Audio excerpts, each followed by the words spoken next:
Bonjour tout le monde, j'espère que vous allez bien. Avant cette émission sur l'apologie de la bêtise humaine moderne, qui j'espère va vous captiver, je voulais vous dire que j'ai perdu une abonnée cette semaine. Une personne s'en est allée et je dédie cet épisode à toi Marianne. Tu t'es battue jusqu'au bout.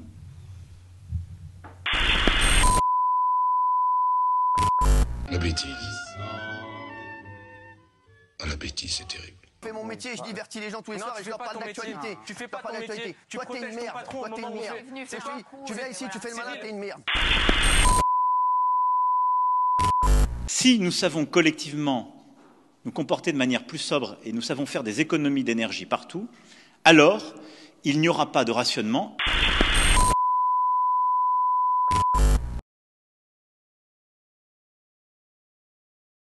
Are you ready for Icon of the Seas? Today we've got our first look at Royal Caribbean's brand new cruise ship.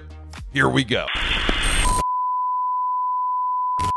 Comme le disait Carlos Tavares, c'est un choix politique et non pas industriel. C'est un choix exclusivement politique. C'est assez sidérant. Quand j'ai commencé cette enquête, je me suis demandé ce qui s'était passé dans la tête de ces gens-là, d'une certaine façon. Elon Musk. Qu'est-ce que c'est que le monde d'Elon Musk? C'est un monde où l'on commercialise des lance-flammes pour s'amuser.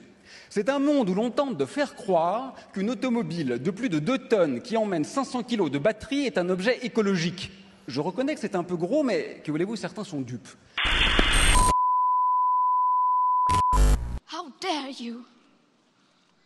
You have stolen my dreams and my childhood with your empty words. People are suffering. People are dying. Entire ecosystems are collapsing.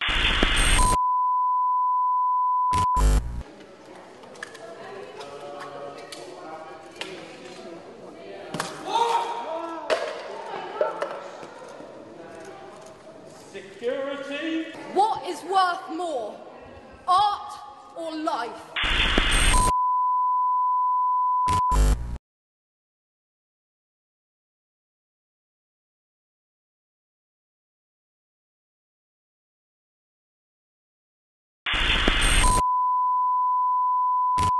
Et surtout, mon message, c'était de leur dire que le vaccin, il les protège à 95% des formes graves. Par contre, il les protège à 100% du confinement. C'est-à-dire que si tout le monde est vacciné, on n'aura plus à se poser la question de savoir si on doit ou non porter le masque à l'intérieur ou à l'extérieur. On en aura fini avec le virus et on retrouvera nos vies d'avant. Je pense que personne ne détient la vérité. Bien sûr, non, mais ce qui est important, c'est que je débattre. Vous avez en fait, exactement. Non, mais juste Alexandra Henrion-Claude. Le vaccin empêche la contamination. Mais bien sûr, madame. Notre quotidien fait la part belle à la bêtise. Oui, nous vivons dans un monde de fous, empli de contradictions. Le tout dans une espèce de rapport à l'immédiateté qui nous pousse à se piloter soi-même dans un mode automatique où les réflexes prédominent. Un monde où la réflexion est perçue comme une défiance malsaine, une forme de non-adhésion aux grandes idées socialement admises. Un monde du politiquement correct, où il convient de plaire pour ne plus être. Continuez Jackson, vous m'intéressez. Continuez Jackson, vous m'intéressez. Mais je vous l'ai dit.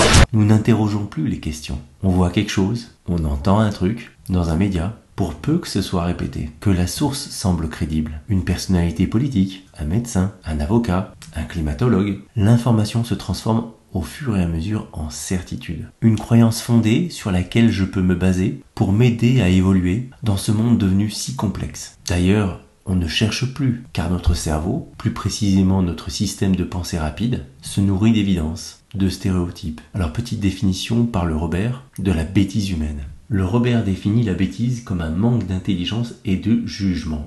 J'ai trouvé autre chose. Dans son livre, Le génie de la bêtise, Denis Grosdanovic nous rappelle que la bêtise est omniprésente, que nous sommes l'imbécile d'un autre, le crétin d'un quelconque connard, sachant que l'intelligence consisterait à en être conscient. Et oui, l'omniprésence de la bêtise s'entretient. Encore faut-il en être conscient, puisque la société, dans son entièreté, nous pousse à ne plus réfléchir, mais seulement à consommer du divertissement, à être shooté à la peur, à l'incertitude, mais pas de souci. Certaines personnes nous agitent devant le bout du nez de soi-disant porte de sortie, bien baignée d'une lueur d'espoir. Ouf, on va s'en sortir. Pire, cette bêtise s'apparente à une drogue à laquelle on devient vite addict. Et oui, nous vivons dans une époque du camé de la dopamine, un neurotransmetteur du plaisir qui nous pousse à consulter nos réseaux sociaux dès qu'une petite notification apparaît, par exemple. En effet, nous cherchons des récompenses en permanence, comme un chien va attendre sa croquette. Nous sommes les toutous du like, du commentaire. Nous ne vivons plus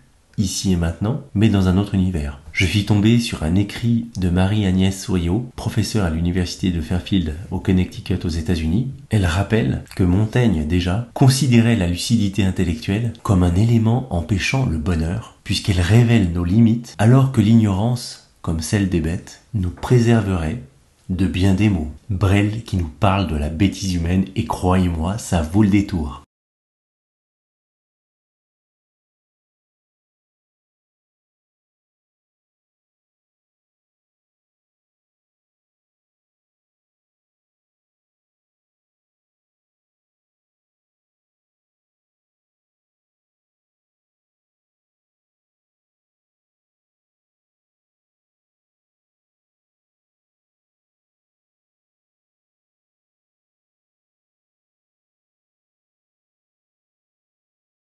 Et si cette omniprésence de la bêtise humaine était entretenue par l'omniprésence des écrans? Rendez-vous compte, sur une espérance de vie allant jusqu'à 85 ans, nous passons en moyenne plus de 14 ans derrière un écran de télévision. Dans une étude récente en France en 2021, il ressort que la vie quotidienne devant les écrans ressemble à ça. 19 heures devant la télévision par semaine, 19 heures sur l'internet par semaine et 6 heures de vidéos en ligne par semaine.